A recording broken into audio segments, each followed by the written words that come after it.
Hello guys ready காசையில் அடுத்ததாக என்ன நடக்குதுன்னு சொன்னால் சுருதி சப்போர்ட் பண்ணுறாங்க யாருக்குன்னு சொன்னால் ரோகிணிக்கு. இதை கொஞ்சம் கூட மனோஜோ அல்லது ரவியோ முத்துவோ எதிர்பார்க்கல. அப்படி ஒரு விஷயத்தை தான் அவங்க சொல்கிறாங்க. அவங்க என்ன சொல்கிறாங்கன்னு சொன்னால் ரோகிணி எவ்வளவு தான் பொய் சொல்லியிருந்தாலும் மனோஜுக்கு நேர்மையாக தானே நடந்திருக்கிறாங்க என்ற மாதிரி சொல்கிறாங்க. இப்படி சொன்னோன்னே மனோஜை பற்றி சொன்னதுமே ரவிக்கு கோவம் வந்துடுது. என்ன சுருதி பேசுகிற, யோசிச்சு தான் பேசுகிறியா அல்லது ஏதாவது பேசணுமென்றதுக்காக பேசுகிறியா என்ற மாதிரி கேட்குறாங்க.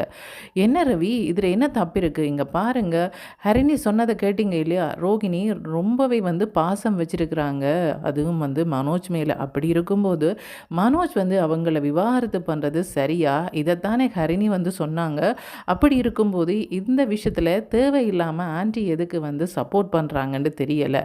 பாவம், பேசாமல் ரோகிணியை திரும்ப மனோஜோடையே சேர்த்து வச்சிடலாம்ன்ற மாதிரி சொல்கிறாங்க. இங்கே பாரு, நீ ரொம்பவே தப்பாக பேசிகிட்ருக்கிற, இப்படி பேசுகிறது சரியே கிடையாது. இப்போ பாரு, அப்படின்னு சொன்னால் நீத்து பண்ணதெல்லாம் சரியா? நீத்து பண்ணதையெல்லாம் நீ ஏற்றுக்கொள்கிறியா என்ற மாதிரி சொல்கிறாங்க. இங்கே பாருங்கள், நீத்து கல்யாணமான ஒருத்தங்களை லவ் பண்ணுறாங்க, அது சரி கிடையாது. ஆனால் ரோகிணி மனோஜை கல்யாணம் பண்ணுறதுக்காகத்தான் இவ்வளோ பொய்யுமே சொல்லியிருக்கிறாங்க. அப்படி சொன்னவங்க மற்றவங்களுக்கு துரோகம் பண்ணாங்களோ இல்லையோ மனோஜுக்கு நேர்மையாக தானே இருந்திருக்கிறாங்க என்ற மாதிரி சொல்கிறாங்க. எங்கே பாரு, அவள் பேசுகிறதெல்லாம் நேர்மையாக இருக்கிற மாதிரி தான் இருக்கும், உண்மையாக இருக்கிற மாதிரி தான் இருக்கும். அவங்கள போல் நல்லவங்க உலகத்திலே இல்லை என்ற மாதிரி தான் அவங்களோட செயற்பாடெல்லாம் இருக்கும். அப்படித்தான் அவங்க பேசிகிட்டே இருப்பாங்க. ஆனால் அவங்க ஒன்றும் நல்லவங்க கிடையாது. அவங்க திரும்ப இந்த வீட்டுக்கு வந்தாங்கன்னு சொன்னால் மனோஜுக்கு அதை போல் ஆபத்து எதுவுமே இல்லை. என்ன நீ இப்படி சொல்கிற? எனக்கு தலையெல்லாம் வெடிக்கிற மாதிரி இருக்குது. நீ இந்த மாதிரி ஒரு பதிலை சொல்லுவேன்ட்டு நான் கொஞ்சம் கூட எதிர்பார்க்கல என்ற மாதிரி சொல்கிறாங்க. அப்படி சொல்லிட்டு என்ன சொல்கிறாங்கன்னு சொன்னால், இப்போ பாரு, முத்துவும் மீனாம் இருக்கிறாங்க, அவங்க ஒருவேளை பிரிஞ்சிட்டாங்கன்னு சொன்னால் கண்டிப்பாக அவங்கள சேர்த்து வைக்கத்தான் வேணும். ஏன்னு சொன்னால் அவங்கள்ட வாழ்ந்த வாழ்க்கை அப்படி, அவங்க ஏமாற்றவே இல்லை ஒருத்தர். ஆனால் இவங்கள்ட வாழ்க்கை எப்படி இருக்குது? ஏமாத்துறதா இருக்குது. அப்படிப்பட்டவங்களை திரும்ப வீட்டுக்குள்ளே கொண்டுடலாமா? நீயே யோசிச்சு பாரு. மனோஜுக்கு எவ்வளவு கவலை இருக்கும். ஆனாலுமே அதை எப்படி வெளியில் சொல்கிறேன்னு தெரியாமல் அவன் பேசாமல் இருக்கிறான். அதுக்காக அவன் எல்லாம் மறந்துட்டான். அவனுக்கு பழைய ஞாபகம் எதுவுமே இல்லைன்னு நினச்சிடக்கூடாது. அது ரொம்ப தப்பு சுருதி என்ற மாதிரி சொல்கிறாங்க. என்ன ரவி இந்த மாதிரி பேசுகிற? நீ மனோஜுக்காக பேசுகிற, நான் அவங்களோட ஒய்ஃபுக்காக பேசுகிறேன்டே நீ நினைக்காத, ரோகிணிக்காக பேசுகிறேன்டே நினைக்காத. இந்தளவு தூரம் போனதுக்கப்புறமாவும் ரோகிணி விட்டுட்டு போகிறதா இல்லையே. அப்படின்னு சொன்னால் அவங்கள சேர்த்து வச்சிடலாம் தான் நான் சொன்னேன் என்ற மாதிரி சொல்கிறாங்க. இதுக்கப்புறமா என்ன நடக்குதுன்னு சொன்னால் மீனாட்ட போய் முத்து சொல்கிறாங்க. இங்கே பாரு, உன்னுடைய அம்மா சொல்லிட்டு போயிருக்கிறாங்க சத்யாவை ரேகாவோட பேச விட வேண்டாம்னு சொல்லி. ஆனால் எனக்கு மனசு வரலை. நான் சத்யாவுக்கு சப்போர்ட் பண்ணிட்டு தான் இருப்பேன். அதில் ஒரு பிரச்சனையும் வருமெண்டு நான் எதிர்பார்க்கவே இல்லை என்ற மாதிரி சொல்கிறாங்க. இங்கே பாருங்கள், சிந்தாமணியை பற்றி உங்களுக்கு நல்லாவே தெரியும். திரும்ப திரும்ப நான் இதை சொல்லணுமெண்டு நீங்கள் எதிர்பார்க்காதீங்க என்ற மாதிரி சொல்கிறாங்க. இப்படி சொல்லும்போது முத்து என்ன கேட்குறாங்கன்னு சொன்னால், என்ன மீனா, இந்த முத்துவை பற்றி உனக்கு தெரியாதா? முத்து எப்படிப்பட்டவன்ட்டு தெரியாமல் நீ பேசிகிட்டு இருக்கிற? இந்த சிந்தாமணி என்ன இதை விட மோசமானவங்களே பார்த்தால் நான். அப்படி இருக்கும்போது இந்த சிந்தாமணிக்கெல்லாம் பயப்பட போகிறேன்னா அது சரி. உன்னட்டே ஒரு கேள்வி கேட்குறேன் மீனா, இதே பிரச்சனை தானே சீதாக்குமே வந்துச்சுது. அந்த அருண் கொஞ்சம் கூட நல்லவனே கிடையாதுண்டு எத்தனை தடவை நான் சொல்லியிருப்பேன். ஆனால் என்னுடைய சொல்லையும் மீறி அவங்களுக்கு நீ கல்யாணமே கல்யாணம் பண்ணி வச்ச விஷயம் கூட எனக்கு தெரியாது. அப்புறமா தான் தெரிய வந்தது எவ்வளோ துரோகத்தை நீ பண்ணியிருக்கிற, அதெல்லாம் சரியா என்ற மாதிரி கேட்குறாங்க. இங்கே பாருங்கள், அருண் அவங்கள ரொம்ப பாசமாக இருந்தாங்க. அருண் தரப்பில் எந்த எதிர்ப்பும் இல்லை என்ற மாதிரி சொல்கிறாங்க. அப்படியா? அருண் தரப்பில் எந்த எதிர்ப்பும் இல்லாமல் தான் இப்போ சீதா இவ்வளவு கஷ்டப்பட்டுட்டு இருக்கிறாளா? அதை நீ கண்ணால் பார்க்குறதானே? எத்தனை பிரச்சனையை அவள் சொல்லாமல் இருக்கிறாளோ யாருக்கு தெரியும் என்ற மாதிரி சொல்கிறாங்க. இங்கே பாருங்கள், இப்போ எதுக்கு தேவையில்லாமல் சீதாண்ட பிரச்சனையை நீங்கள் இழுக்கிறீங்க? சத்யாண்ட பிரச்சனையோடையோ நிறுத்தலாம் என்ற மாதிரி சொல்கிறாங்க. இங்கே பாருங்கள், சத்யாவுக்கு நீங்கள் சப்போர்ட் பண்ண வேண்டாம், இதுதான் நான் சொல்லுவேன். இதால் என்ன பிரச்சனை வரப்போ தெரியாண்டு நானும் சரி அம்மாவும் சரி பயந்துட்டே இருக்கிறோம் என்ற மாதிரி மீனா சொல்கிறாங்க. நீங்கள் எதுவும் பயப்பட வேண்டாம். அப்படி பயப்படுற மாதிரி ஏதாவது விஷயம் நடந்தால் என்னட்ட சொல்லு, அப்புறமா நான் பார்த்துக்கொள்கிறேன் என்ற மாதிரி சொல்லிட்டு அவங்க ஒரு சவாரிக்கு போகிறாங்க. சவாரிக்கு போனதுக்கப்புறமா ஒரு ஊரில் நிக்கும்போது வந்து யாரோ ஒருத்தங்கள பார்த்துட்டு முத்து நிற்கிறாங்கன்னு சொன்னால் இவங்களை ஏற்கனவே பார்த்துருக்குறேன் எங்கேன்னு தெரியலை என்கிட்ட கிட்ட போய் பார்க்குறாங்க உங்களை எங்கேயோ பார்த்த மாதிரி இருக்கே உங்களுக்கு என்ன பார்த்த மாதிரி இருக்கா என்ற மாதிரி வந்து கேட்குறாங்க. அப்படி கேட்கும்போது முத்துவை கண்டோடனே அவங்க அலறி அடிச்சுட்டு ஓடுறாங்க. எதுக்கு ஓடுறான் அப்படின்னு சொன்னால் கண்டிப்பாக அவன் ஏதோ பிரச்சனைக்குரிய ஆளாக தான் இருக்கும் அன்றுட்டு ஓடி போய் அவங்கள பிடிச்சிடுறாங்க.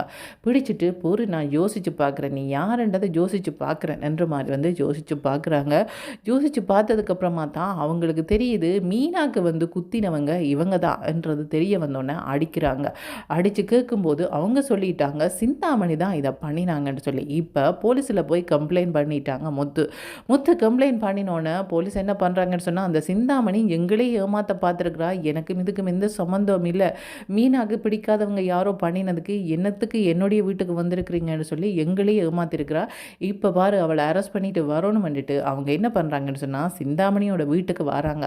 வரும்போது எதுக்கு இவங்க வராங்க என்ன சும்மா சும்மா எல்லாம் இங்கே வாரீங்க என்ன பிரச்சனைன்ற மாதிரி வந்து கேட்குறாங்க. தேவையில்லாமலாம் நாங்கள் வரமாட்டேன் நீங்கள் வந்து மீனாவுக்கு வந்து பெரிய ஒரு ஆபத்தை ஏற்படுத்தியிருக்கிறீங்க என்ற மாதிரி வந்து சொல்கிறாங்க. இங்கே பாருங்கள் மீனா என்றாலே யாருன்னு எனக்கு தெரியாது அவை யாரோ பூக்கார சங்கத்து தலைவராக இருக்கிறாங்க அதுக்காக அவங்கள்ட பிரச்சனை எல்லாத்துக்கும் இங்கே தான் வருவீங்களா என்ற மாதிரி வந்து கேட்குறாங்க. அப்படி கேட்கும்போது அவங்க என்ன சொல்கிறாங்கன்னு சொன்னால் இல்லை இல்லை மீனாக்கு வந்து குத்தினது வந்து நீங்கள் சொல்லித்தான் யார் வந்து குத்தினாங்களோ அவங்கள நாங்கள் பிடிச்சிட்டோம் அவங்களே வாக்குமூலம் கொடுத்துட்டாங்க இதெல்லாம் நீங்கள் தான் பண்ணீங்கன்னு சொல்லி கண்டிப்பாக நாங்கள் அரெஸ்ட் பண்ணி ஆகணும் நீங்கள் வாங்கன்ற மாதிரி வந்து சொல்கிறாங்க. நீங்கள் என்னை வந்து அரெஸ்ட் பண்ண முடியாது நான் வந்து இந்த தப்பும் பண்ணலை நான் என்னுடைய லோயரோட பேசுகிறேன்ற மாதிரி வந்து சொல்கிறாங்க. இப்படி சொல்லும்போது வந்து அவங்க என்ன சொல்கிறாங்கன்னு சொன்னால் லோயரோட இல்லை யாரோடையுமே இப்போ பேச முடியாது நீங்கள் ஸ்டேஷனுக்கு வாங்க என்று கூட்டிகிட்டு போகிறாங்க. அங்கே போய் அவங்க என்ன பொய்ய சொல்கிறாங்களோ தெரியலை. அதுக்கப்புறமா என்ன நினைக்கிறாங்கன்னு சொன்னால் இதுக்கெல்லாம் காரணம் அந்த முத்து தானே அந்த மீனா தானே அவங்கள அந்த வீட்டை விட்டே இல்லாமல் பண்ணணும்ன்ற மாதிரி வந்து நினைக்கிறாங்க. ஏற்கனவே வந்து சிந்தாமணிகிட்ட வந்து கையெழுத்து போட்டு கொடுத்துட்டாங்க விஜயா. தன்னுடைய வீட்டு பத்திரத்துக்கு வந்து அண்ணாமலைன்ற கையெழுத்து இல்லாமலேயே அவங்கள்ட கையெழுத்தை வந்து மனோஜை கொண்டுச்சு போடிச்சு அவங்க கொடுத்துட்டாங்க. இந்த விஷயம் எல்லாம் வந்து அண்ணாமலைக்கு தெரியாது.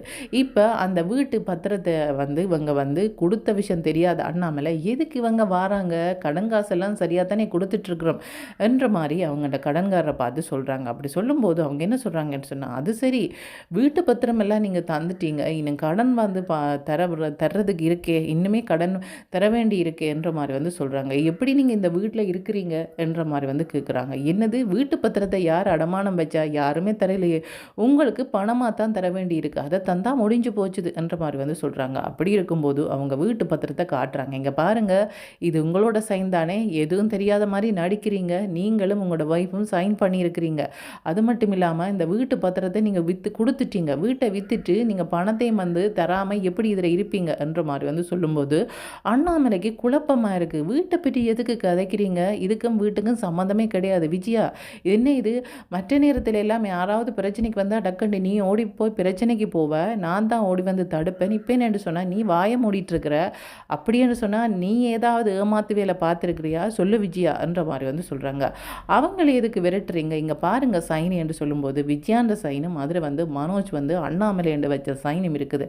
இதார் இந்த சைன் வச்சது நான் வைக்கலை என்ற மாதிரி வந்து சொல்கிறாங்க. முத்து வந்து மிரட்டுறாங்க மனோஜை நீ தான் வச்சனியா சொல்லு நீ தான் இந்த மாதிரியான வேலைகள் எல்லாம் பார்க்கக்கூடிய ஆள் இந்த வீட்டிலேயே சொல்லு என்ற மாதிரி வந்து மிரட்டுறாங்க. ஆமாம் அம்மா தான் சொன்னாங்க இந்த சைனை நீ வையன்னு சொன்னாங்க நான் வச்சேன்ற மாதிரி வந்து சொல்கிறாங்க. அப்படி சொல்லும்போது அண்ணாமலைக்கு பயங்கர கோபம் வந்துடுது. விஜயா நீ தான் வந்து திருந்த மாட்டேன்னு சொன்னால் மனோஜையுமே அந்த பாதையில் கொண்டு போறியா என்ன நடக்குதுங்கன்ட்டு மனோஜ் கிட்ட வராங்க. மனோஜ் வந்து பயந்த மாதிரி ஒதுங்கி நிற்கிறார். நீ வந்து வளர்ந்த பையனாக இருக்கிற இருந்தாலும் வந்து எந்த புத்தியும் இல்லாமல் இருக்கிறியே நீ வந்து பிஸ்னஸ் மேன் என்று சொல்லிட்டு திரியிறியே நீ செய்கிற செயற்பாடெல்லாம் எப்படி இருக்குன்னு உனக்கே தெரியுதா என்ற மாதிரி வந்து கேட்குறாங்க.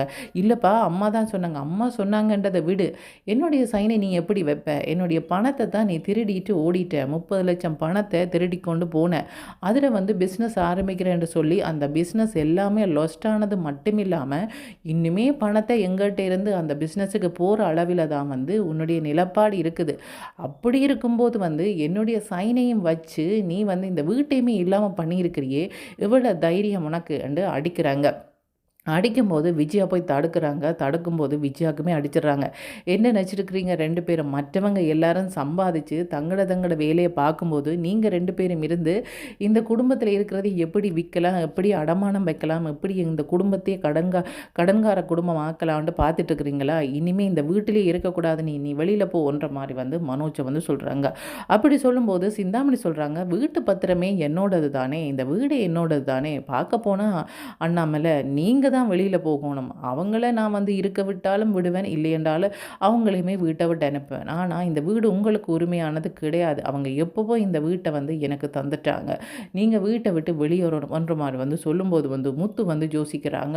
யோசிக்கும்போது முத்து கிட்ட வந்து அவங்க வந்து சிந்தாமணி போறாங்க. "இப்ப தெரியுதா? போலீஸ்ல வந்து மாட்டி விடலாமான்ட்டு என்ன பார்த்தியே! இப்ப பார்த்தியா? நீ வீட்டையே காலி பண்ற அளவுக்கு வச்சுட்டன்ற" மாரி வந்து சொல்லும்போது மீனா வந்து பயப்படுறாங்க.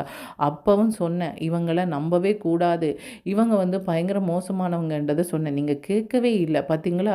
இவங்க ஒரு வீட்டு விஷயத்துல தனக்கு வந்து போலீஸ் வந்து அரெஸ்ட் பண்ண போறாங்கன்னோனே, இப்படியான விஷயத்த பண்றவங்க, தன்னுடைய பொண்ணு விஷயத்துல எவ்வளவு வந்து கவனமா இருப்பாங்க. இப்ப வந்து ரேகா வெளியூருக்கு போறதுக்கு காரணமே இவங்க தான். இவங்களுக்கு எல்லா விஷயமும் தெரியும். நீங்க அவங்களுக்கு தெரியாதுன்னு நெனச்சுட்டு இருக்கிறீங்கன்ற மாரி வந்து சொல்றாங்க. இதுக்கப்புறமா அண்ணாமலை என்ன பண்ண போறாங்க? அந்த வீட்ல இருக்க முடியாம எங்க போறாங்க? முத்து என்ன பண்ண போறாங்க? அதே மாரி வந்து விஜயாக்கு இனியாவது சிந்தாமணி எப்படிப்பட்டவங்கன்றது தெரியுமா? அல்லது போனா இனிமே சிந்தாமணியோட பேச்ச கேட்டு இன்னும் இருக்கிறதே அவங்க இழந்து போவாங்களா? என்ன நடக்க போதுன்றத காய்ஸ் வெயிட் பண்ணி தான் பார்க்கணும். ஓகே. Thank you. பாய்.